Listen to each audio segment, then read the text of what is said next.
Pada intinya arisan kaum, arisan suku, bahkan arisan nagari itu adalah kalau kita ambil kepada kajian agama itu dilarikan kepada bingkai silaturahim.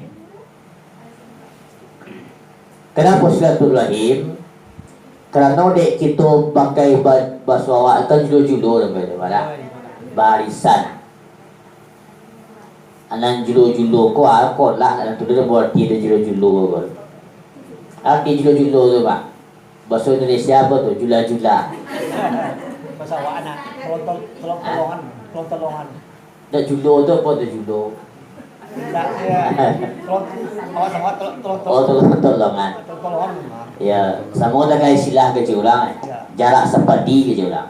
Sampai kini tak tu dia